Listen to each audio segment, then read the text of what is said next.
O mundo mudou drasticamente num piscar de olhos. Coisas que eram simples e corriqueiras, hoje são difíceis de acontecer. Pandemia e o que isso influencia a igreja. É sobre isso que nós vamos falar, a igreja e a pandemia. Mas antes de começarmos, eu quero te convidar, se inscreve no nosso canal, ative o sininho das notificações para que você possa receber cada vídeo novo que a gente produzir, em nome de Jesus. Nosso desejo é que você cresça, que você desenvolva e alcance tudo aquilo que Deus tem para você. Bom, galera, nós estamos começando mais um Grow Up Hangout e hoje eu estou aqui no meio de doutores e uma honra muito grande para mim. Nosso tema hoje, você já sabe aí, é a igreja e a pandemia. Eu quero apresentar para vocês os nossos convidados, começando, primeiro as damas, né? Camila Trindade, psicóloga, cresceu na igreja. Seja bem-vinda, Camila, boa noite. Boa noite a todos. Prazer enorme estar aqui com vocês. Meu nome é Camila Trindade, sou psicóloga e crente desde que nasci.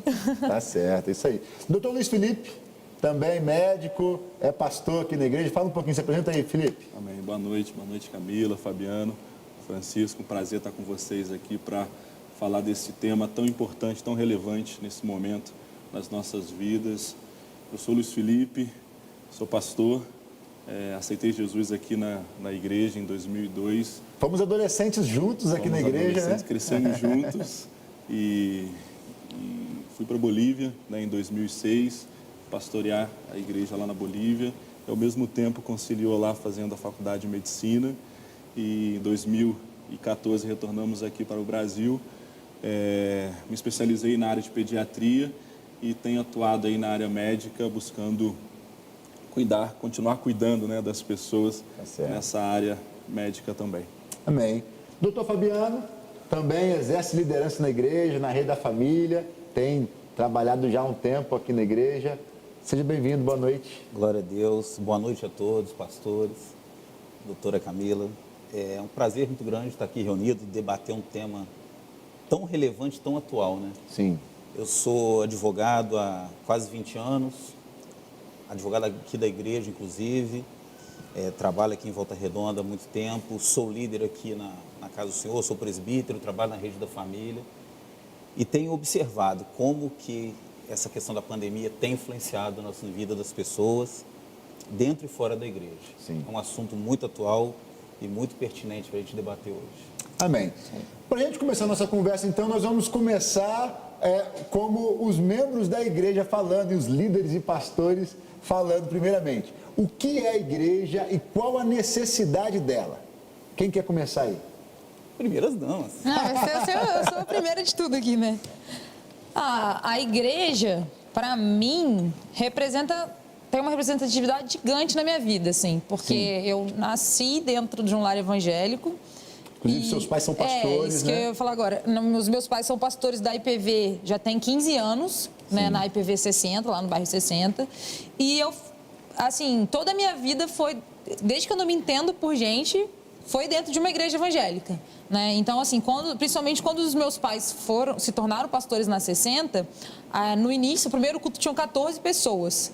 E a gente que eu falo, meu pai, minha mãe e meu irmão, né? A gente fazia de tudo. Então, a gente chegava mais cedo, limpava a igreja, aí deixava tudo prontinho, organizado, aí eu arrumava o som, que era eu que fazia o som da igreja, e depois a gente ia para casa, se arrumava e voltava para o culto. Então, assim, a gente foi crescendo dentro dessa realidade e foi muito importante, assim, todo o nosso embasamento de fé, de Deus, até mesmo o nosso comportamento diante da vida das pessoas, a escolha da nossa profissão, tudo foi diante de Deus e diante da igreja, né? Então, assim, eu não tenho como relatar nada da minha vida sem relatar a igreja e a importância de estar dentro da igreja na minha vida, no meu casamento, enfim, de tudo. Então, assim, eu já passei por todas as áreas da igreja. A única área que eu nunca fui foi pastora, mas só a pastora da célula, né? Sim.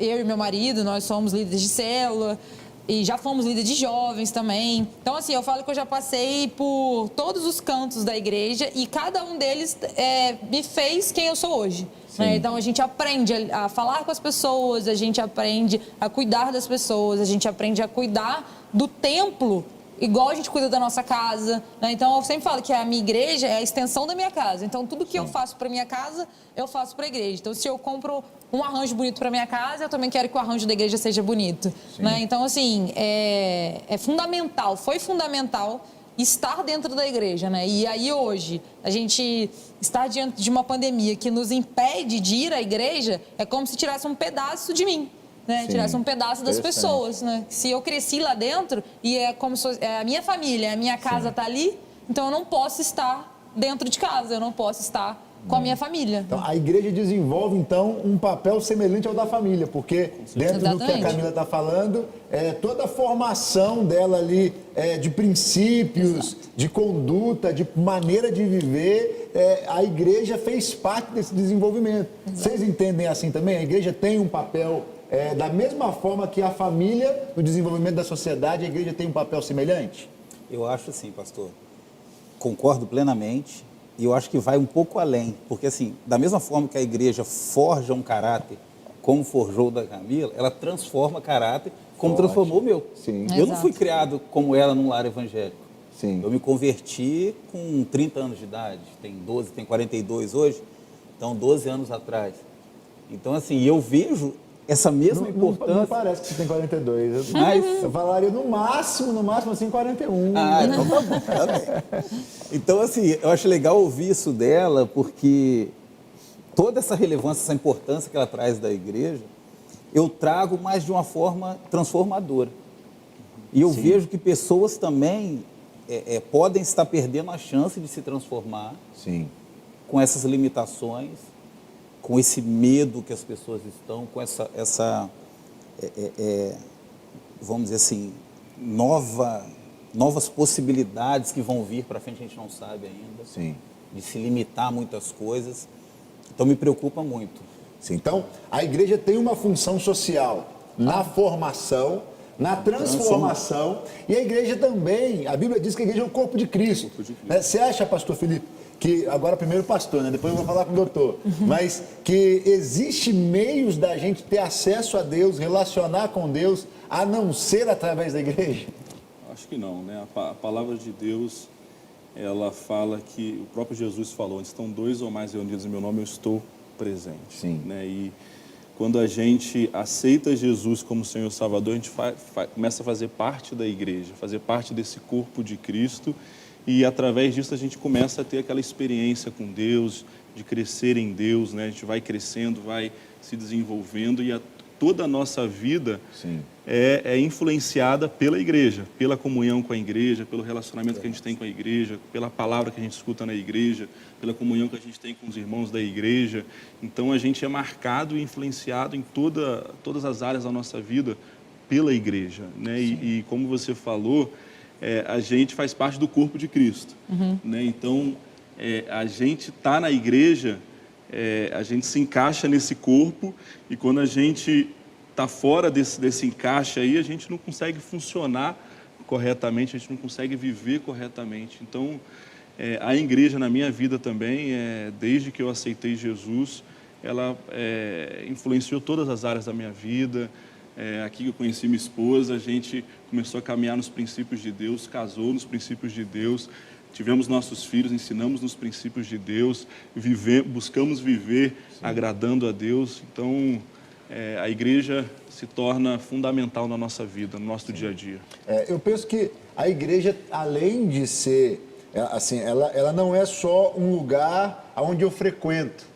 Na verdade, dentro do que nós estamos falando aqui, a igreja é um organismo que eu faço parte. Exatamente. Né? E esse entendimento do que é a igreja, eu acho que é talvez a primeira coisa para a gente poder começar a nossa conversa. Né? Porque não é como um comércio, né? Ou como uma atividade profissional tão somente, não é como uma academia ou um restaurante, que tudo isso faz parte da vida das pessoas. Né? O social, o ser humano é um ser social, e ele estar isolado, o isolamento é castigo. Né? O cara que comete um crime, qual que é o castigo? Fica isolado. É o isolamento, ele é tirado dos relacionamentos, dos ambientes que ele frequenta, enfim. Mas mais do que essa questão social, a igreja ela é a representação do corpo de Cristo e o meio da gente ter essa conexão com Deus. O pastor Felipe colocou aqui a questão de que onde 2, 3 estiverem reunidos, ele estaria presente. Na verdade, Deus se manifesta no relacionamento dos irmãos, em meio à comunhão dos irmãos. E isso é importante. Você acha que isso é algo importante? Nós estamos falando que sim, né? Mas isso tem uma importância na vida das pessoas, na vida no desenvolvimento da sociedade. A gente estava falando aqui antes de começar essa questão do reconhecimento dentro do contexto da lei, da necessidade da igreja. Queria que você falasse um pouquinho sobre isso, Fabiano. Olha só, se a gente parar para pensar, até em termos bíblicos, a lei começa a ser feita baseada em Deus. Sim. Né? Nós falamos da lei mosaica, ela está totalmente entrelaçada com Deus. Sim. O direito moderno, inclusive o direito brasileiro, ele se baseia no direito canônico, que está diretamente ligado à religião também. Sim. E se a gente pegar agora na nossa Constituição mais recente, que é de 88, essa mesma Constituição, ela privilegia a religião com imunidades tributárias, trata como direito fundamental o direito a culto. Então, essa questão de que a igreja é atividade essencial não é de agora. Isso aí sempre foi. É constitucional. Sempre foi. Que aí fizeram um decreto aí dizendo que agora a igreja é considerada uma atividade essencial, mas na verdade isso é constitucional. Sempre foi. A Constituição trata a religião, e aí nós não estamos falando só da religião cristã, Sim. protestante, nós estamos falando de todas as religiões. Sim. Todo mundo ouve falar assim que o Brasil é um Estado laico. Quando se fala que o Brasil é um Estado laico... Mas não é laicista. É exatamente isso. Não é que ele vai... Ele não é ateu. Né? Ele protege e privilegia as religiões. Ele não pode se posicionar a favor de uma religião. Sim. Ele protege e defende todas as religiões e essa diversidade religiosa. Sim. Então, assim, o Estado, o que é vedado ao governante é focar em uma e proteger e defender e fomentar essa em detrimento às outras. Né? Abandonar as outras e ficar com essa. Isso o Estado laico não permite que se faça. Assim, na verdade, assim, o que eu entendo é que ele dá o direito da gente exercer a nossa religião. Né? Independente do ser humano Exatamente. Exercer religião, independente de qual seja, né? Exatamente. Então, o Estado permite essa diversidade no sentido de cada um escolher aquilo que quer e não vai favorecer... Permite e incentiva, inclusive. Exatamente. Né? Coloca como Porque essencial. Esse contexto, eu não gosto tanto da palavra religião, né? Assim, enfim, não é que eu não gosto, mas eu acho que no nosso contexto aqui, talvez a palavra fé se encaixaria melhor. Você acha que a fé é algo necessário para o ser humano? Indispensável, né? Deus nos criou com uma característica de crer, né? Sim. De ter... Todo mundo crê em alguma coisa. Todo mundo crê em alguma coisa. Até o ateu crê. Crê que não crê. O ateu crê que Deus não existe. Exato. Então ele crê. Ele pode provar a inexistência de Deus? Não. Não. Então é fé. É verdade. Né? Ele crê que Deus não existe. É verdade. Né? Eu nunca Isso tinha mesmo. pensado dessa forma. Legal. E assim, aquilo que a gente crê nos ajuda a viver, né? Sim. Então, por exemplo, teve um psiquiatra, Harold, que ele fala que a prática religiosa, ela assim, melhora cerca de 35% a qualidade de vida das pessoas, porque ela influencia em três áreas, né? Ela ajuda as pessoas a tomarem melhores decisões no dia a dia, na vida diária, né? Então isso ajuda a diminuir o estresse, porque a gente tem que tomar decisões. Então, Se a decisão é certa, você não vai ter tanto problema com ela. Né? Então, a prática religiosa, ela nos ajuda a gente a ver se as decisões que a gente está tomando é adequada, é o melhor para a nossa vida, para a nossa família, porque a Bíblia traz instruções para isso, né? Ela ajuda na questão do apoio social que a gente falou, né? Nós temos irmãos que ajudam uns aos outros, oram um pelos outros, ajuda espiritualmente, ajuda às vezes financeiramente, materialmente, né, necessidades das pessoas. Né? Então há um apoio social muito importante que, assim, Se não fosse a igreja, hoje milhares e milhares de pessoas estariam aí passando fome, com muitas necessidades, tanto Sim. espiritual como emocional, como física. E né? a igreja...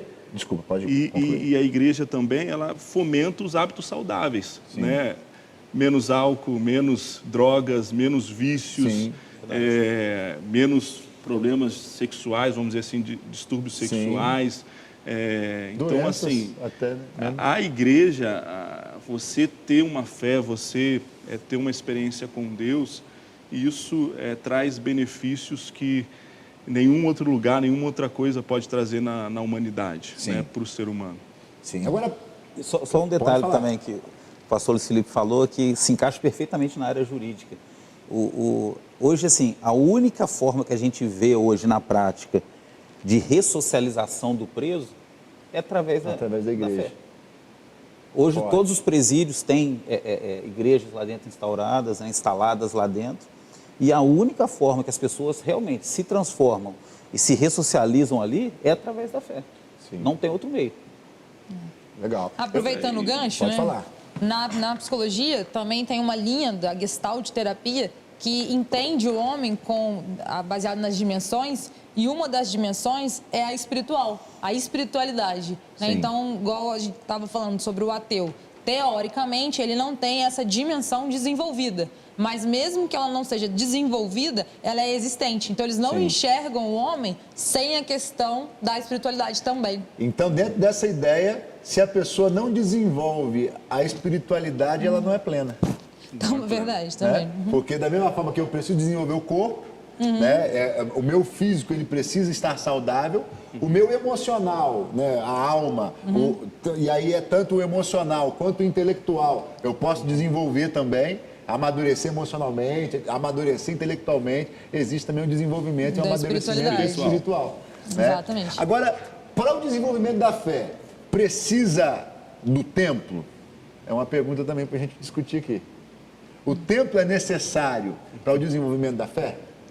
Eu acho que a partir do momento que o templo se torna um local de reunião da igreja, ele é uma referência para onde a igreja pode desenvolver a sua crença, né?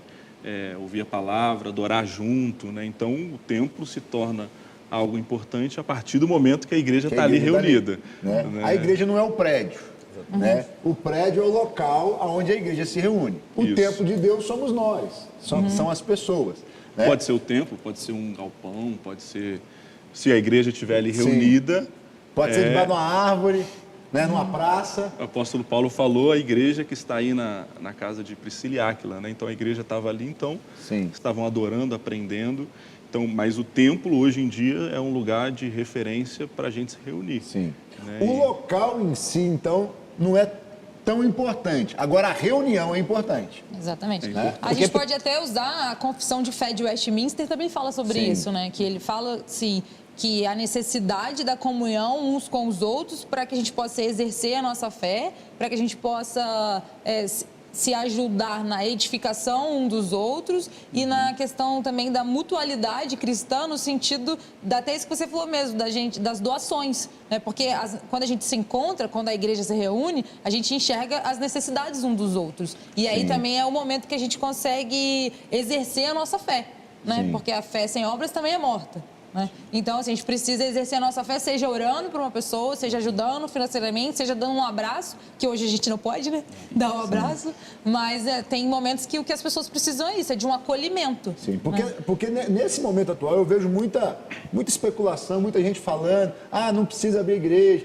Eu vi algumas publicações no Instagram, por exemplo, até de perfis cristãos, e aí, tipo assim, a fotinha da pessoa chegando no céu e falando assim, eu morri porque eu fui na igreja procurar o Senhor, e aí Deus falando assim, mas eu estava na sua casa, né? E o pessoal faz uma pressão, né, contra essa questão, e dizendo que não precisa abrir, você pode buscar Deus na sua casa, e pode. Né? Agora, para o desenvolvimento da fé, é fundamental o envolvimento com pessoas. Porque, olha só, se a gente parar para pensar, é necessário, óbvio, que aquela pessoa ouça a palavra de Deus. Sim. Através de alguém pregando. A fé vem pelo ouvir e o ouvir da palavra de Exatamente. Deus. Se não tiver quem pregue, não vai Sim. ser possível isso.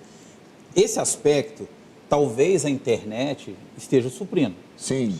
Mas a comunhão, essa mútua assistência, isso está faltando. Porque a comunhão é uma necessidade básica do ser humano também. Sim. Não é verdade? Então o negócio é tá algo meio presencial. Né? Sim.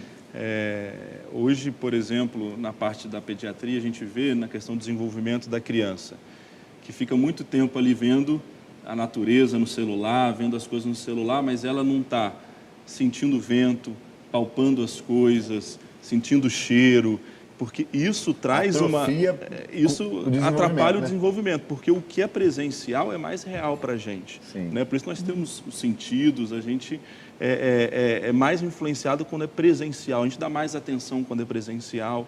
Sim. Então, quando é presencial, eu acho que é melhor para o nosso desenvolvimento. Talvez tenha se pregado mais nesse período, em termos de Tem que ser alcançado mais pessoas, né? mas de uma forma menos eficiente. Eu dou, por exemplo, a gente lá na Rede da Família no Viva Casal. No começo da pandemia, a gente fez lives, você participou de um monte, Sim. todos os dias.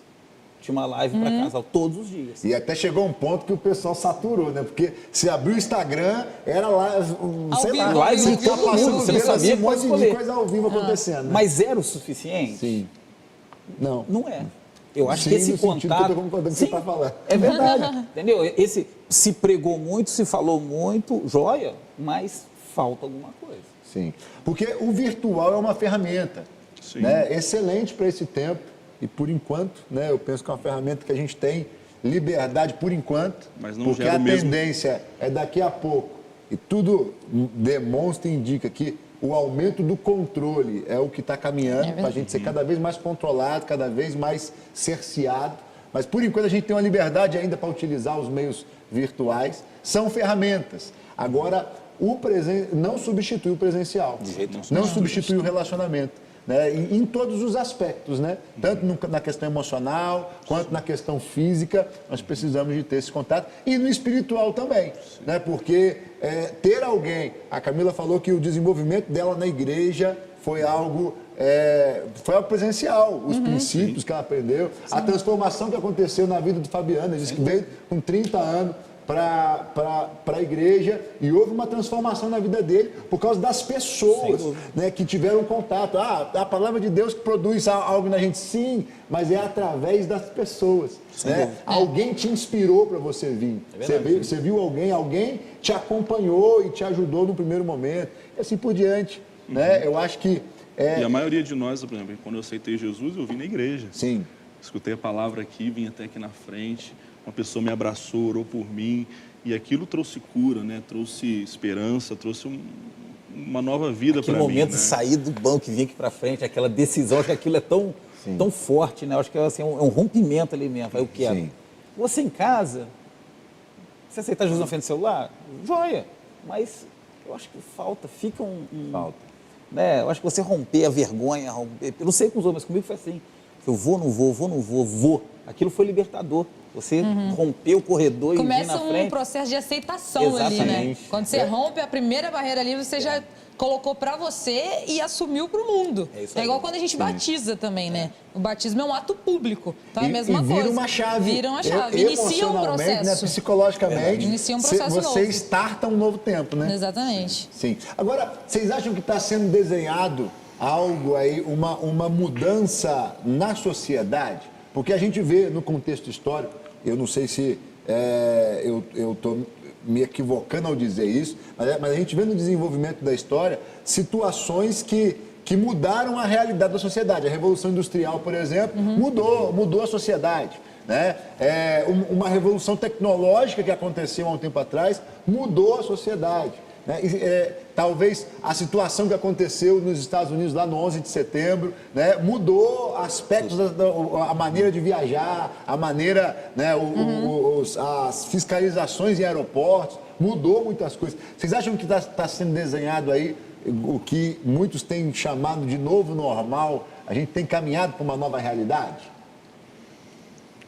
Quem vai?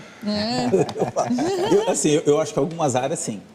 Principalmente na Tem área... coisas que não vai voltar a ser como era Eu antes. acho que sim. Eu acho também. A área, principalmente de negócios, Sim. de empresas, de home office, isso eu acho que vai ficar. Sim. A igreja, eu espero que não. Porque, assim, até as decisões recentes da Corte Máxima do país, né, o que é o STF, Sim. ela tem deixado esse caráter de ser excepcional, de ser temporário. Claro que eu não confio não confio no judiciário brasileiro, nesse aspecto que a gente está vivendo, mas eu espero que seja excepcional realmente. Sim. Né? Porque tudo tem demonstrado isso. Em momento algum está se tolindo o direito tal, seja de trabalho, de locomoção, nesse sentido. Sim. Eu acho que aos poucos eles estão podando, sim, mas está com uma maquiagem de ser excepcional. Então eu tenho fé, eu espero que realmente seja só esse momento, que a gente possa voltar a frequentar a igreja lotada como era antes, possa ter a liberdade que a gente sempre teve. Eu estou vivendo coisas, eu formei há quase 20 anos. Se eu pegar meu livro de Direito Constitucional hoje, eu posso jogar no lixo, de verdade. Sim. Nos últimos... Porque estão rasgando... Não, tudo. Então, assim, eu tô vendo coisas hoje que eu tinha certeza absoluta que nunca aconteceriam no país. Sim. Espero que seja realmente só por esse momento. Sim. Creio nisso. Eu acho que a gente tem uma esperança de que volte, né? Que eu acho que, na verdade, ninguém quer viver do jeito que a gente está vivendo. E aí gera incerteza de como vai ser daqui para frente. Mas, no fundo, eu acho que todo mundo quer voltar ao que era antes, né? No sentido assim, eu quero voltar a ter liberdade de sair a hora que eu quero, de escolher aonde eu vou jantar, no horário que eu quero, de vir à igreja, seja de manhã, de tarde ou de noite, sentar do lado de uma pessoa sem me preocupar, né? Com qualquer tipo de questão. Acho que a gente tem a esperança de que volte.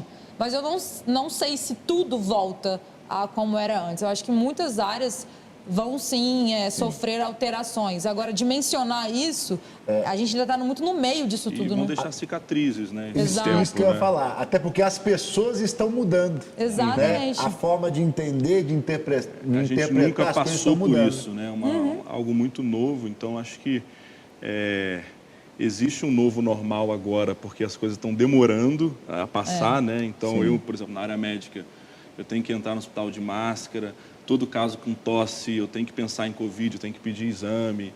Então, isso está se tornando uma rotina para mim. Né? O novo normal está sendo esse. Mas eu penso que tudo tem um tempo, né? Para tudo tem um tempo, um propósito debaixo do céu. Acho que daqui a 1, 2 anos, a tendência é a gente voltar a algumas coisas como eram antes, mas tem algumas coisas que vão deixar marcas, né? E vão influenciar a nossa sociedade, né? Sim. Porque, de uma maneira geral, assim, não sei se vocês vão concordar com o que eu vou dizer, mas eu penso que a gente tem um problema de saúde, que é real, mas existe um problema político também, né? Porque o Sim, problema mais de real saúde tem ainda. trazido uma politização muito forte. Não é o nosso foco aqui, nós vamos fazer em breve um hangout sobre política, né? Mas a gente vê uma politização muito forte e essa questão de manipulação da informação, manipulação das mídias. A mídia, nesse tempo, é uma ferramenta, as mídias sociais, é uma ferramenta que profissionalmente está sendo utilizada de uma maneira muito forte, muito intensa.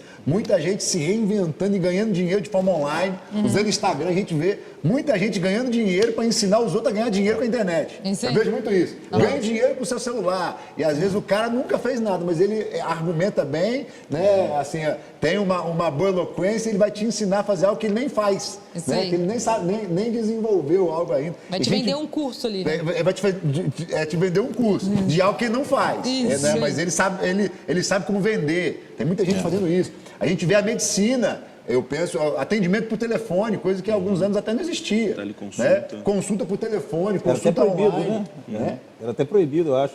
Era proibido, mas agora sim, depois da pandemia, Virou se um novo tornou normal. um novo normal. Sim. Então, a gente vê coisas sendo reconfiguradas, não sei se essa seria a palavra. E aí a questão é, a fé pode ser reconfigurada? Eu posso ter uma nova maneira de crer? Né? Será que eu posso desenvolver e a igreja vai ser afetada nesse ponto? né? Porque a gente vê, por exemplo, a igreja na China é uma igreja o que a gente tem acesso à informação aí, que a igreja verdadeira ela é escondida. Ela se reúne de forma subterrânea, que existe uma igreja que é permitida pelo governo, mas que não pode falar qualquer coisa, né? Não pode falar coisas que, de alguma forma, o governo não aceite. E aí a igreja que pega a verdade, ela vai pegar a verdade de qualquer maneira, de forma escondida. E é a maior igreja do mundo, com o maior número de cristãos. Claro que a China é o país com maior população do mundo também, né? Agora, será que a gente precisa ter um posicionamento dentro daquilo que a gente crê e continuar caminhando dentro disso? Existe essa questão aí, né? Até que ponto a gente deve obedecer às autoridades, até que ponto a gente tem que se posicionar dentro do que a gente pensa, do que a gente entende. Eu queria que a gente conversasse um pouquinho sobre isso. Pastor, eu acho o seguinte, o senhor falou aí o negócio da nova forma de exercitar essa fé também, né? Sim. Eu acho que a gente não pode confundir ferramentas com nova forma de exercer Sim. a fé. Que, por exemplo, ferramentas, ao longo da própria evolução da Bíblia, foram sendo mudadas. Eram escritos em pedra, depois foram cartas e as coisas vão, a Bíblia em papel, e eu acho que hoje a rede social é uma realidade e é uma ferramenta. Sim. Agora, mudar a forma de exercer a fé, eu acho que não. Sim. Aí eu acho que a gente tem que ficar atento quanto a isso. Porque aí essa questão, a forma de exercer a fé, o que fundamenta a fé? Né? A fé, nós cremos em Deus, Pai, Filho e Espírito Santo. Cremos na redenção de Jesus, pelo sangue de Jesus, né? Agora, eu preciso desenvolver essa fé, eu preciso ser fortalecido na fé. Essa questão da comunhão faz parte da nossa fé, sim ou não? Sim. Sim. Né? Porque se eu creio no Pai, no Filho e no Espírito Santo, a igreja é o corpo de Cristo. Né? Jesus veio ao mundo para estabelecer a igreja. É claro que existem ferramentas e eu posso ser igreja mesmo que em algum momento eu seja impedido de estar reunindo num prédio, num local público. Né? Pode ser que chegue um momento que a gente seja impedido, de fato, como tem sido arbitrariamente em alguns momentos. Verdade. E inconstitucionalmente estabelece que não pode. E aí a gente se reunir, às vezes, sofre sanção. Nós, aqui, com a Igreja Presbiteriana Viva, nós recentemente sofremos uma situação onde houve, na interpretação da pessoa que esteve aqui, que nós estávamos infringindo algo que foi determinado pela lei. Exatamente. E a lei, a Bíblia diz, Romanos 13, que o governo, né, a autoridade, ela porta a espada, né, para corrigir, ela tem autoridade para isso. Né? Agora, a gente pode ser igreja mesmo que a gente seja impedido de reunir num templo. Sim. Agora, a gente tem que reunir, a gente tem que ter contato com pessoas, e isso é fundamental. Né? Sim. Aí eu penso que a célula ela entra como algo fundamental nesse tempo, a gente se organizar ainda mais em células. Vocês concordam com isso? Sim. A Bíblia tem que ser a nossa regra de fé e prática. Sim. Né? E a Bíblia o tempo todo fala de comunhão. É o pão nosso, perdoa os nossos pecados, orem um pelos outros, amem uns aos outros. Então, viver o que a Bíblia diz precisa de comunhão, precisa de reunião. Sim. Né? E eu penso que muitas vezes, né, o mundo, até mesmo o diabo, ele pode utilizar de situações como a gente está vivendo para tentar minar o funcionamento da igreja, né, o crescimento da igreja, e a gente tem que estar atento a isso. Né? Então, orar, né, é fundamental, a gente está orando para Deus dar sabedoria aos governantes, intervir, dar sabedoria aos líderes, os nossos líderes também nas decisões que são tomadas, porque é um momento também de guerra espiritual. Né? Agora, existem essas decisões que estão sendo tomadas e por trás disso existe também uma guerra espiritual querendo minar o crescimento do reino de Deus, né? Impedir as pessoas de terem uma experiência com Deus, uma vida com Deus.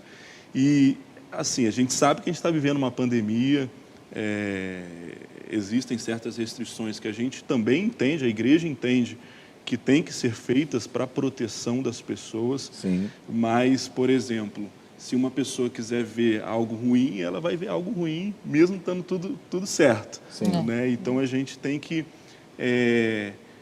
andar orando, sendo prudente.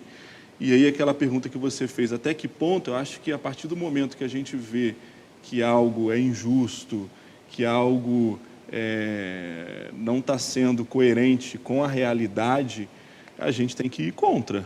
Né? Às vezes ir contra protestando, indo na própria justiça. Porque aí você falou que tem que orar, mas é orar e a gente tem que agir também. Com certeza. Né? É importante. A fé, ela faz parte de nós, né? Então, essa questão que às vezes as pessoas colocam, você pode ser crente, você pode ser sua fé dentro da sua casa. Verdade, ok, eu não só posso como eu faço, mas eu também tenho que exercê-la fora da minha casa, eu tenho o direito né, de praticá-la fora da minha casa. E é interessante porque esse argumento que muitos utilizam é até como, eu penso, o argumento do feminismo extremo, né? Que ele fala assim, não, Exato. lugar da mulher é onde ela quer. Não, eu quero ficar em casa e ser dona de casa. Não pode. Aí tem gente que fala, não, Deus está em todo lugar, você pode buscar Deus onde você quiser. Então tá, eu quero buscar na igreja. Não, na igreja não pode. Exatamente. Então chega a ser incoerência. Exatamente. Né? É claro que a gente não vai ser leviano, né, de fazer um culto de 50 mil pessoas, claro. Né, que também não é a nossa intenção. Só que o nosso direito, igual, se a gente pode fazer um culto com 30%, deixa a gente fazer 10 cultos por dia, que vai alcançar todo mundo. Então, assim... Sim. Ok, a gente não pode colocar 3 mil pessoas, podemos colocar 300? Então, vamos fazer quantos cultos forem necessários para que essas 300 tenham o direito de exercer a sua fé, de buscar a Deus, de vir até aqui, porque isso faz parte das pessoas, né? E tirar isso delas dessa forma imposta, eu acho que não vai adiantar, né? Porque a gente já passou por momentos assim na história, né? Da Bíblia e a nossa fé, ela está dentro da gente. Então, eles podem tirar o nosso tempo, pode tirar o nosso espaço, que a nossa fé vai permanecer e a gente vai se juntar em outro lugar. Sim. Agora, a fé, ela pode ajudar no combate da pandemia? A fé e a prática da fé, né? E quando eu digo a fé, eu estou dizendo no contexto da igreja, frequentar a igreja, essa questão de comunhão. Vocês acham que ela pode ajudar no combate? Pastor, deixa eu só voltar na questão que você perguntou, e eu não tive a oportunidade de responder, de obedecer a lei. Né? Até que ponto a gente deve obedecer a Deus ou aos decretos dos homens? Sempre obedecer a Deus, né? Oi? Sempre obedecer a Deus, né? Sim, sem dúvida. Mas eu acho assim, talvez por eu ser da área jurídica, eu enxergue de uma forma um pouco diferente do que as pessoas estão enxergando e muitas vezes se apavorando com algumas coisas. Claro que eu acho que tem um plano por trás, claro que eu acho que isso tudo faz parte de um contexto muito maior. Mas, por exemplo, essas semanas agora, houve uma divergência, uma questão muito forte do Supremo do pode ou não pode fechar a igreja. Sim. Né? E aí um ministro disse que não podia e depois foi levado em votação. Assim, primeira coisa, em momento algum estava sendo discutido se era para fechar a igreja ou não. A questão era se prefeitos e governadores podem editar decretos limitando o funcionamento da igreja, por causa da pandemia e por essa questão sanitária. Então, assim, nós não estamos falando do Estado impedindo ninguém de exercer fé. Por enquanto, não é isso. E, assim, por enquanto que eu estou falando, que a gente, né, vocês sabem. Depois veio o ministro Nunes Marques, né, Cássio Nunes Marques, deu uma liminar falando prefeito e governador não pode fechar a igreja por causa da pandemia, porque o direito ao culto é um direito constitucional, ponto. Veio um outro ministro, dias depois, o ministro Gilmar Mendes, e falou, não, aí já era uma ação voltada para o estado de São Paulo, um decreto do Dória, e ele falou, não, realmente, pode fechar, por causa da pandemia, pode fechar. Qual é o fundamento? Está fechando qualquer aglomeração, então a igreja seria uma aglomeração. Então, a discussão foi essa.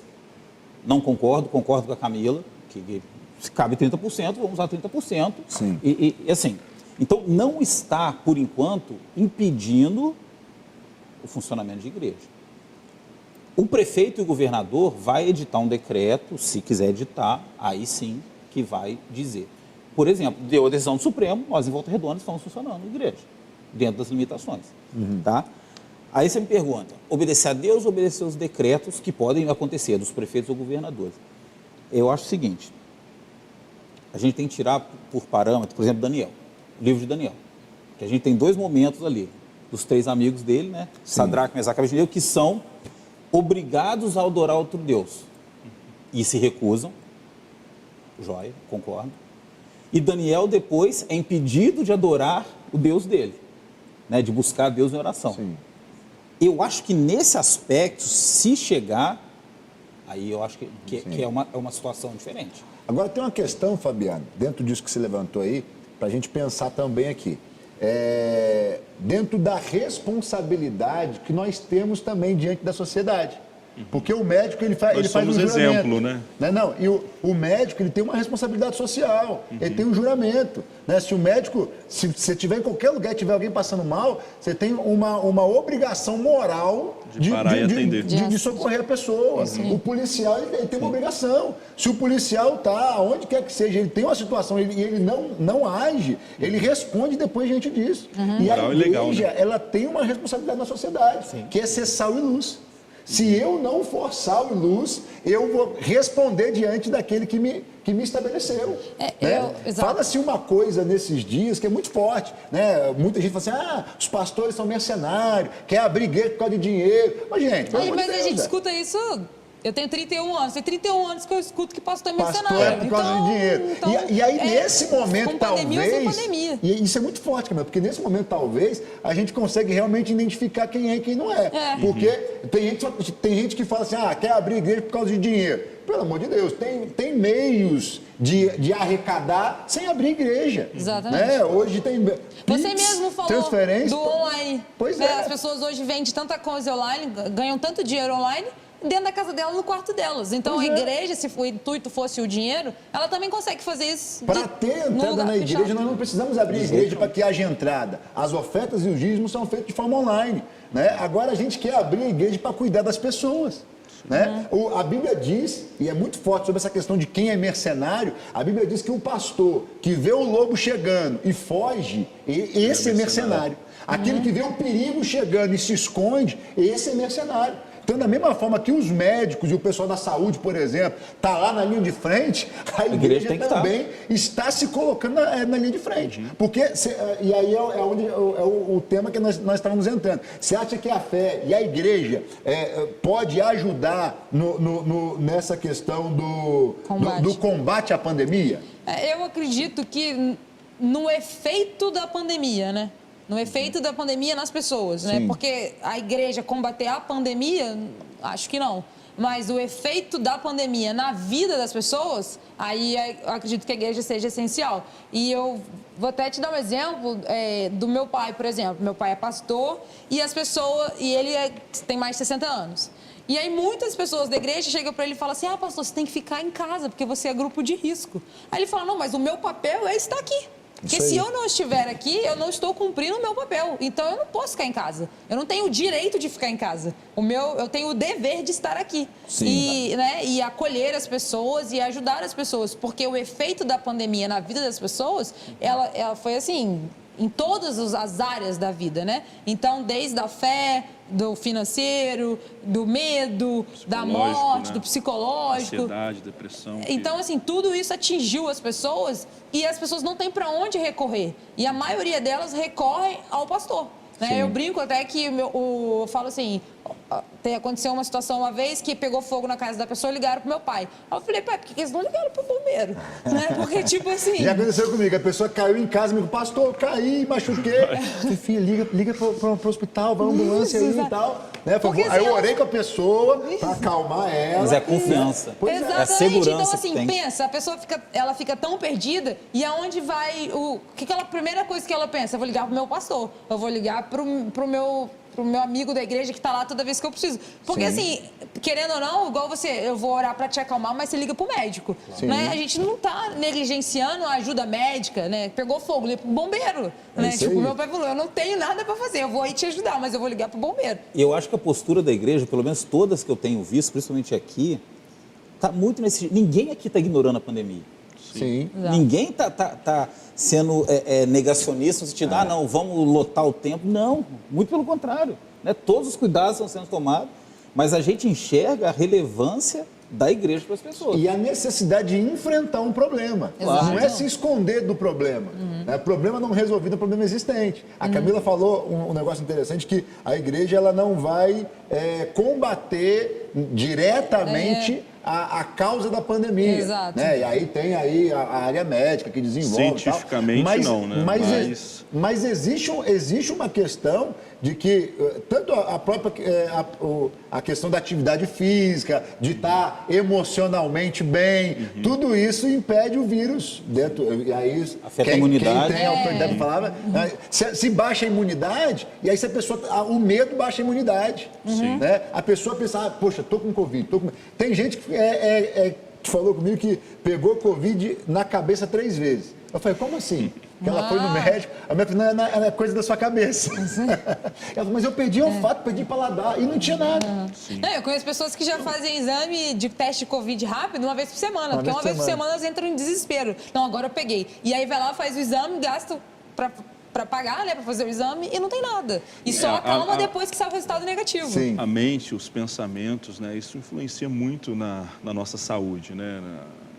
Desenvolvimento de pressão arterial alta, obesidade, diabetes, né? Então, tem vários estudos mostrando que as pessoas que têm uma fé e têm câncer, elas têm um melhor tratamento. Pessoas que leem a Bíblia diariamente, elas são menos ansiosas, né? Têm menos depressão.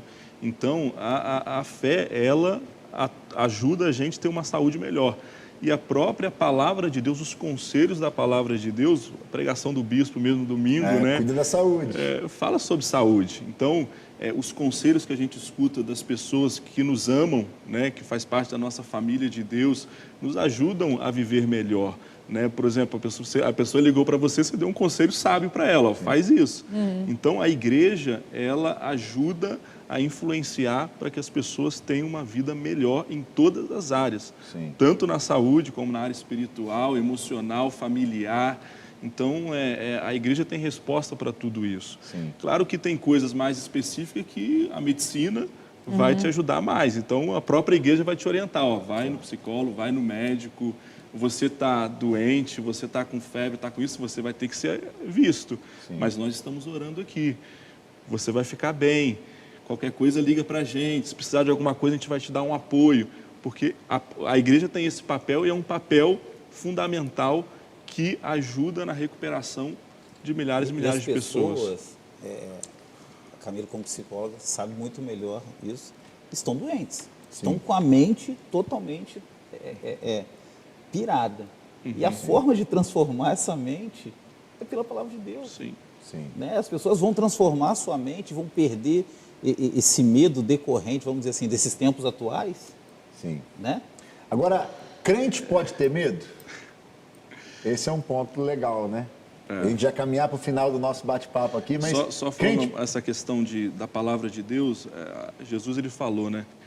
Se a gente edificar a nossa casa sobre a rocha, vai vir as tempestades, Exatamente. o vento, Sim. esse momento que a gente está vivendo, e a nossa casa não vai cair.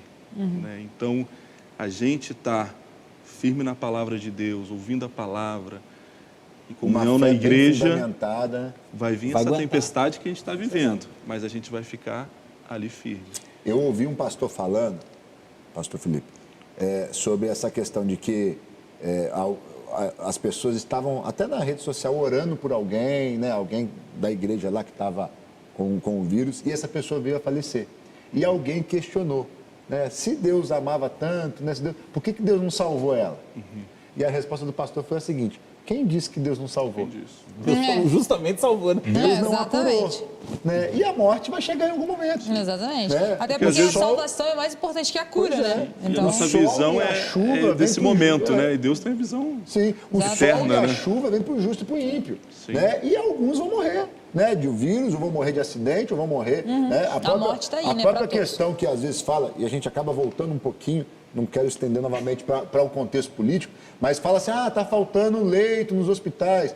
Mas sempre faltou leito nos hospitais. Exatamente. Inclusive, quando que até teve dados... leito sobrando em hospital público? Nunca houve, na história desse país, um momento em que sobrou leito. Né? Se você pegar os dados oficiais de morte no ano de 2019, por exemplo, isso eu vi, não acompanhei 2021, era maior. Sim. Então, assim, morreu mais gente em 2019, antes da pandemia, do que durante a pandemia. Exatamente, eu vi isso também. Então, 2020. tá matando a pandemia? Tá, mas Se focou no coronavírus. todo mundo morre de Covid. Mas se a gente for olhar, por exemplo, 8 milhões de pessoas no mundo morrem por causa do cigarro. Exatamente. E 1.200.000 morrem porque estão perto de pessoas que fumam cigarro. De fome. Eu não sei se Muita vocês gente. viram, assim, é complicado, a gente pode fugir um pouco não vamos fugir do assunto, né? Mas tem uma placa até, tem várias cruzinhas. Eu vi aqui. Vocês viram? Aí Bala tem, assim, perdida, bala acidente de perdida carro. tem uma cruz. Acidente de carro tem 4, 5. Eu não sei exatamente os números. E né, Não usar use máscara tem máscara. 100. Eu falei, É gente, isso. mas desde quando não usa máscara, mata mais do que bala perdida, ou mata mais do que Tem uma outra acidente de propaganda carro. nova aí que colocaram uma pessoa com a criancinha do lado e aí escrito assim, num túmulo, né? Escrito, ele usava máscara, mas alguém perto dele não usou. Né? E fazendo um sensacionalismo tão forte. Exatamente. Assim, e aí causando medo na população. Né? Aí aumenta a ansiedade, né? Por Aumenta a causa do depressão, medo. aumenta aumenta a diminuição da imunidade. Falei difícil. Certo. Agora traduz, né? Faz com que a imunidade do pessoal baixe, por causa da insegurança, das incertezas. Aí a pessoa fica dentro de casa, não sai, não toma. Um estresse tóxico, né? Um estresse tóxico e vai piorando o negócio. É verdade. Né? Então, é uma campanha. Eu ouvi o jornalista Alexandre Garcia falando, eu gosto muito do Alexandre Garcia, e ele falando, não, que tá havendo morte, Brasil é o que tem maior número de infectados do mundo, terceiro do mundo, eu acho, né? Não lembro a estatística e tal, mas ele é o primeiro em uma série de coisas, em recuperação, é o primeiro do mundo em recuperação, acho que é isso mesmo, se eu estiver errado, talvez você me corrija aí, mas a recuperação do Brasil é muito grande. A questão da vacinação no Brasil, eu penso que ele está na frente de muitos países aí, e essa informação não chega. E a tendência é se tornar cada vez mais pessoas vacinadas no Brasil, Sim. porque está tendo produção da vacina no Brasil. Né? E essa informação não chega. Só chega quantos morreram, mas não chega quantos se recuperaram. Eu vi outro dia, 2 semanas atrás talvez, que o número de casos tal equivalente a 5% da população brasileira se contaminaram. Desses 5%, 98% foram curados. Olha aí. Então, assim, as notícias boas são enormes. Claro que a situação é grave, tem que ter cuidado, não estamos ignorando isso. Isso. Mas é melhor eu falar que 2% morreu que 98% foi curado. Exato. Então, esse foco na notícia que vai gerando esse desespero, esse transtorno todo. E sobre essa pergunta que você falou, se a gente tem que ter medo, O crente pode ter medo. eu acho que o crente tem que ser prudente. Sim. Né? Jesus ele falou que a gente tem que ser simples como as pombas, Prudente mas como a prudente serpente. como as serpentes. E Provérbios fala que ser prudente é você ver que existe o mal e evitar o mal. Evitar o mal. Né? Então a gente Certíssimo. tem que se cuidar, né? Usar máscara ajuda? Ajuda. Lavar as mãos ajuda. Sem dúvida. Um pouco de distanciamento ajuda. Então, essas coisas a gente tem que ver que é realidade, né? Mas a gente não pode deixar ter medo. A gente tem que... Eu vejo assim, a gente não pode negar que não vai ter medo. Né? A pessoa fica doente, ela fica com medo de ficar pior. Mas a gente não pode deixar isso governar a nossa vida e determinar aquilo como a gente vai viver. A gente tem que continuar vivendo, a gente tem que não deixar isso afetar o nosso emocional, nosso espiritual, o nosso dia a dia. Né? O medo vai estar ali, a gente tem que buscar trabalhar, orar, conversar com alguém, né, para que isso não... E aí a igreja é fundamental nesse momento, né? A pergunta é interessante, né? Crente pode ter medo. Só que a gente tem que lembrar que antes da gente ser crente, a gente é ser humano. Sim. Né? Então, o ser humano tende ao medo, né? Então, assim, crente pode ter medo? Pode, né? Assim, não vai falar que não pode. Poxa, se a gente falar que não pode, o pessoal vai ficar desesperado aí, porque, poxa, eu tenho medo e agora eu não sou crente? Não, né? Então, assim, mas a forma... isso, né? Não é isso, tipo, a forma como a gente lida com medo que faz a diferença, né? O Então, medo que paralisa, É isso aí aí. eu acho que ele está errado. A Bíblia diz que, Mateus 6, para que nós não andássemos ansiosos quanto o dia de amanhã, por coisa nenhuma. Sim. Né? É buscar o reino de Deus e a sua justiça e todas as coisas seriam acrescentadas. Basta cada dia o seu mal. Então existem maus que nós vamos enfrentar. A Bíblia fala para se revestir de toda a armadura, Efésios 6, para ficar firme e resistir o dia mal. Então a fé me fortalece para o dia mal, para o Isso momento aí. da adversidade. Exatamente. Jesus falou, no mundo tereis aflições, mas tem bom ânimo, eu venci o mundo. Exato. Tipo, tá com medo, mas vai com medo mesmo. É isso aí. Né? Enfrentar o medo. Enfrenta, tá com Né? medo, mas Nós vai temos com medo. vários medos dentro da gente, Sim. né? Mas buscando a Deus, orando, isso Deus vai nos ajudando através do Espírito Santo e a gente vai tomando as decisões e a gente vai vencendo. Não vamos Sim, alimentar o medo, a gente vai alimentar o combate ao medo, né? Então, a leitura, a confiança Bíblia, em Deus. a confiança, ela vai contra o medo. Então, a gente está alimentando O medo, contra isso. vamos dizer assim, o medo barra prudência é o que nos freia, é o que nos limita. Nos defende de Exatamente. situações de O risco. medo é necessário, né? O medo, ele faz parte, né? Ele é necessário. É o medo também que não deixa a gente se jogar numa ponte ali. um sistema de defesa do Exatamente. organismo, né? Então, ele dentro do normal ali, né? Ele se faz necessário para sobrevivência também. Agora eu não posso me deixar dominar pelo medo. Exatamente. Porque aí o risco em relação à situação que a gente está vivendo aumenta ainda mais, né? Então eu penso que é algo... E, infelizmente, as pessoas, quando elas são dominadas pelo medo, elas são controladas. Sim. Né? mais Elas facilmente. São Talvez facilmente até controladas. esse é o motivo O objetivo é esse. para gerar tanto medo na sociedade. Exato. Né? Para que ela seja mais facilmente controlada. Né? Sim. Agora, o que fazer diante disso? Como vencer se eu estou com medo? Né? Eu quero ouvi-los também, e a gente finalizando já, mas eu penso que a primeira coisa é saber que Deus está no controle. Eu acho que essa é a primeira questão. Se eu confio em Deus, se eu sei que Deus está no controle, as coisas mudam, Deus é o Senhor. Agora, trabalhar com a informação real e com... o pessoal fala, tem que ouvir a ciência, e eu concordo plenamente. A fé não se opõe à ciência, né? Ao contrário. Então, assim, eu tive Covid há um tempo, recentemente, tem uns 2 dias aí que eu tive um sintoma, estou brincando, né? Mas no começo de fevereiro eu tive sintomas fortes, e aí, quando eu falei que eu estou com sintoma, estou com febre, já tem 3 dias de febre e estou sentindo dor no corpo, liguei para o Felipe, estou com sintoma aqui, né? Já eu comprei as azitromicina aqui, o que você me orienta a fazer mais? E aí o médico me orientou. Né? Faz isso, toma um remédio assim, toma vitamina, faz repouso, bebe muito líquido, e aí eu estou pondo em prática a ciência. Claro. Né? E orando, e aí liguei pro bispo de Elias, ora por mim aí, que eu estou com um sintoma aqui, fiz o teste, testou positivo. Né? Deus está no controle. Agora eu vou cuidar, né? Vou enfrentar a situação. Né? Agora, ai meu Deus, vou morrer e tal. Se eu morrer... É claro que ninguém quer morrer. É claro que eu tenho filho, tenho uma família. Mas algumas pessoas me ligaram preocupadas. Pastor, fica cuidado, né? Não sai não. Eu falei, não, fica tranquilo. Recebi mandioca, ganhei mandioca, um monte de mandioca. Todo mundo passava lá em casa e deixava mandioca. Diz que sobe a imunidade, né? Fazia um sucão lá com mandioca, laranja. Eu já ouvi falar do inhame, Eu da também, mandioca. eu tomei suco de inhame. Não, então foi inhame, eu que tirei. O inhame eu já ouvi falar isso. Mas ganhamos fruta, um monte de gente levou coisa, e isso é bom também pra gente, mensagem. E tudo isso motiva a gente. Poxa, ninguém se preocupou comigo, né? Eu tenho que sarar rápido, eu E tenho que aí voltar pro também culto. entra o cuidado da igreja, né? O cuidar das pessoas com a né? gente, Porque, né? você entrou com isso tudo, e quem que deixou o inhame? Né? Assim, claro que os irmãos da igreja, Exatamente. né? E é Então, engraçado, a igreja não tá sei em se todos vocês os lugares. perceberam isso também, eu percebi perto de mim, muitas pessoas que morriam de medo pegaram. O pessoal vai fazer meme depois com o negócio da mandioca.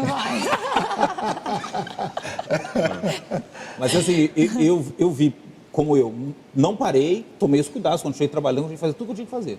Sim. E vi pessoas trancafiadas dentro de casa, morrendo de medo, e pegaram o Covid e eu não peguei ainda. Eu ganhei e o meu pior- filho no meio da pandemia, né? Meu filho tem 9 meses. Então, ele nasceu em junho de 2020. Então, assim, No auge. no auge da pandemia, porque tudo fechou em março de 2020 e ele nasceu em junho de 2020. Então, assim, teve restrição de visita no hospital, fiquei menos tempo no hospital, todos aqueles protocolos que fizeram, só pôde entrar o meu marido e a minha mãe. Enfim, mas ele nasceu no meio disso tudo. Então, assim, pensa, se você surta. Ele não chama álcool em Gelson, não. Não chama não. Lorenzo. Mas é isso, gente. Eu acho que muito bom. Tem mais alguma coisa que vocês gostariam de colocar aí? Eu queria falar, assim, sobre isso que você falou do medo. Eu acho que o principal mecanismo de você vencer o medo é enfrentar o medo. Né? Porque eu costumo, às vezes, exemplificar isso de uma forma bem simples. Quando você tem medo de escuro, por exemplo, você está na sua cama, e às vezes até com criança mesmo, né? E você sabe que o interruptor está do lado da sua cama aqui. E você entra em desespero porque você tem medo do escuro. Só que, assim, é só você acender a luz que o seu medo passa instantaneamente, é no mesmo segundo.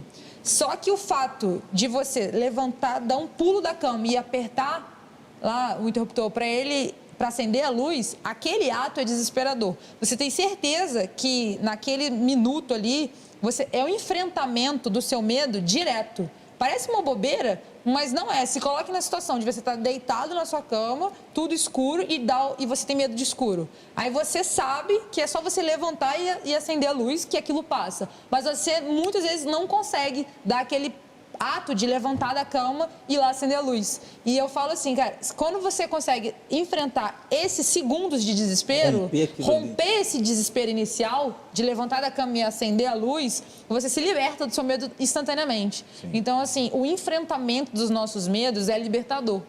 Então, eu falo isso, assim, em todos os aspectos da nossa vida. Eu até brinco que fazer terapia é coisa de gente forte. Porque fazer terapia é você se enfrentar. E aí, automaticamente, você enfrenta os seus medos, você enfrenta aquilo que você, às vezes, nem sabe que precisa enfrentar. Então, assim, a principal forma de vencer o medo, de vencer tudo isso que vem, igual você falou, né? A mídia, ela chega e joga informação. Quando ela joga informação, ela gera medo. E ela traz medo da morte, ela traz medo do que é incerto. E aí, diante disso, a gente entra em desespero, né? Assim, a maioria das pessoas entra em desespero. Agora, vamos buscar o conhecimento, porque o conhecimento, ele nos liberta. Até mesmo o conhecimento da palavra. Conhecereis a verdade, e a verdade vos libertará. E em todos os aspectos, né? A Exato. verdade a respeito de como se tratar, a verdade a respeito da recuperação, do que realmente está acontecendo. E as verdades espirituais. A respeito da palavra de Deus. Né? Se eu creio em Jesus, a gente conversou com uma pessoa, eu e a pastora Claueli, e até uma pastora que ela estava com muito medo, né? E pensando. E aí a gente sentou com ela e falamos com ela assim, ó, qual que é a pior coisa que pode acontecer? Morrer. Isso é tão ruim? Né? Então, é claro que eu não quero morrer. Eu penso que Deus tem algo para mim ainda, eu tenho minhas filhas, mas eu não posso ter medo da morte. Mas essa questão da morte, eu acho... Eu gosto de estudar sobre isso, né? É até engraçado que... É até minha mãe mesmo que fala sobre isso. Ela fala, que isso? Não sei porque você fica... Eu ganhei um livro que ele fala sobre isso. A morte é um dia que vale a pena viver. E aí, ela estava comigo quando eu ganhei. Ela falou, Deus me livre, não quero ler esse livro, não. Brincando comigo, né? E eu falei assim, gente, mas é verdade. Porque, assim, por incrível que pareça, quando você está diante da morte, a primeira coisa que você pensa é na vida. Por quê? Isso já foi assim, já tem muitos estudos até que falam sobre isso. Salomão falou isso. Então... Melhor estar na casa de luto que... Na festa. Exato, por quê? Que a gente... Pode falar. Não, é porque assim, quando você está diante da morte, a primeira coisa que você pensa é o que você fez da sua vida. E aí você pensa, tipo, qual foi o sentido da minha vida, né? O que eu fiz com ela? E as pessoas mais desesperadas diante da morte são as pessoas que não encontram sentido na vida. Então, assim, às vezes a gente corre atrás de tantas coisas e quando você está diante da morte, você vê que às vezes aquele monte de coisas que você corria atrás, que a gente vive no automático, eles não eram tão importantes assim. E aí, aquilo que era realmente importante ficou de lado. Né? Então, assim, eu acho que a pandemia, o Covid, isso tudo, colocou a gente diante disso e fez a gente olhar para dentro da gente mesmo. E aí, a gente não está acostumado com isso, porque a gente tem hora para tudo. A gente tem hora para acordar, para tomar banho, para trabalhar, para ficar com o filho, para fazer tudo. Menos a hora da gente ficar com a gente mesmo. E aí, quando se a gente se volta pra gente mesmo, a gente descobre coisas que a gente não imaginava. Então, como a gente não lida com a gente, né? Aquela disciplina espiritual, de você acordar e ter o seu momento com Deus e meditar na palavra e aquilo te transformar e você seguir o seu dia. Quantas vezes a gente faz ou a gente falha nisso, né? E se a gente fizesse isso que a Camila faz no dia a dia, quando vier essa adversidade, a gente estaria mais preparado. Para né? lidar E com ela. quando veio essa pandemia, algo novo, muitas vezes a gente não estava preparado para isso, porque no nosso dia a dia, às vezes a gente não tinha esse tempo, né, de olhar para a nossa vida, olhar os nossos medos, porque nós temos medos, mas às vezes a gente deixa ele lá tapado, né, e ele vem à tona, às vezes, em momentos de tempestade, momentos de dificuldade, e às vezes a gente fica sem rumo, e muitas pessoas entram em depressão, pensam em coisas que não deveriam pensar, suicídio, em tantas coisas, porque no dia a dia não estava se preparando para as adversidades da vida que acontece. Né? Eu acho importante também, assim, a igreja saber lidar com isso, né? Porque hoje, globalmente, um número de cerca de 330 milhões de pessoas sofrem só com depressão.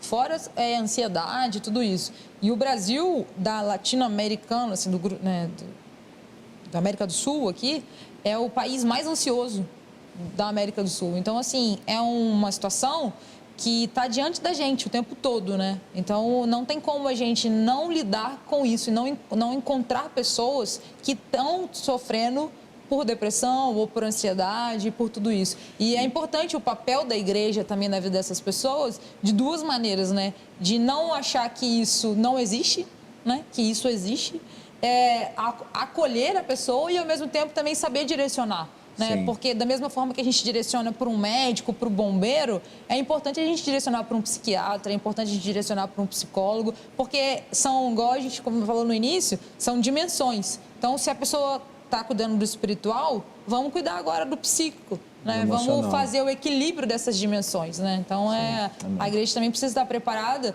para o efeito pandemia nesse aspecto. Sim. Amém.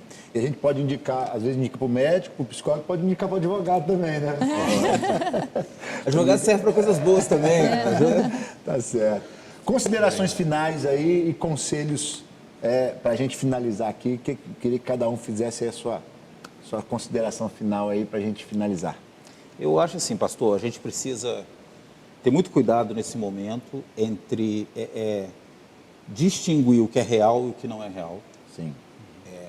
Principalmente na questão das notícias.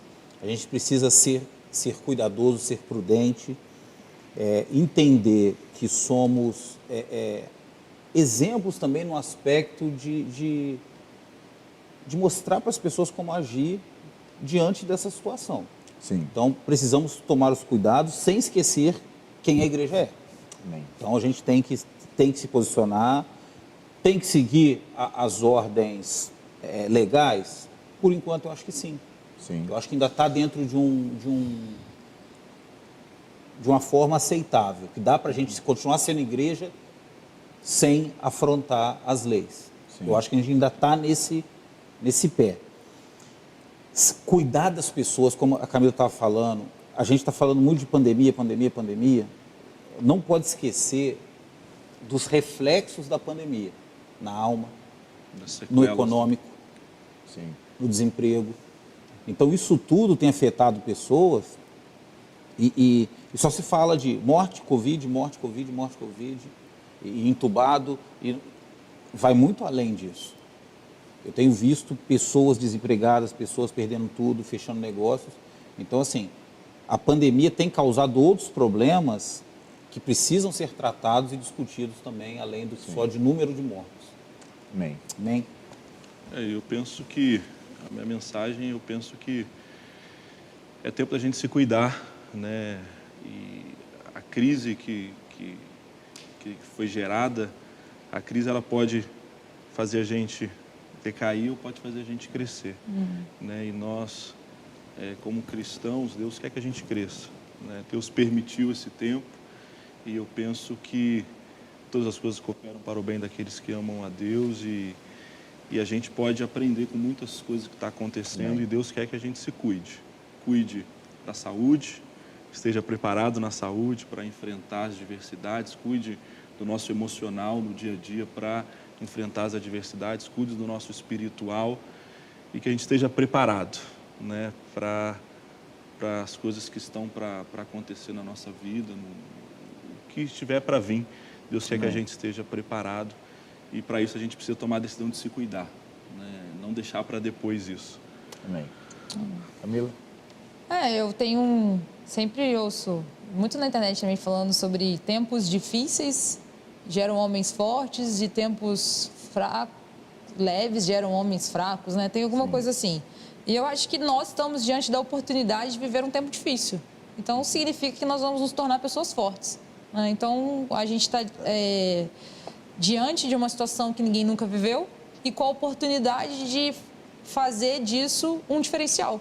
Um diferencial como cristão, um diferencial como na nossa profissão. Eu acho que a forma como a gente escolher enfrentar isso que está acontecendo diante de nós é o que vai fazer a diferença daqui para frente, né? Então, não deixar se abater com as notícias, buscar o conhecimento verdadeiro, saber que Deus está conosco, independente do que esteja acontecendo. A nossa fé não pode ser abalada por isso e por nenhuma notícia, né? A nossa fé é acima disso tudo. Saber que Deus está conosco é o principal. E enfrentar o que Ele colocou diante de nós, né? Se Ele colocou isso para a gente viver agora, vamos ver o que Ele tem para nós nesse tempo aí, né? Amém. Com fé mesmo, né? Amém. E a vitória é certa. A vitória é certa, em nome de Jesus. Amém. É isso aí. Uma honra ter tido esse tempo com vocês aqui e que, de fato, você está nos assistindo aí possa realmente entender aquilo que Deus tem para você nesse tempo. Não deixe o medo te envolver, te dominar e se posicione como igreja dentro daquilo que Deus tem para você, em nome de Jesus. Bora crescer? Grow Up é crescimento. Que você possa crescer em nome de Jesus.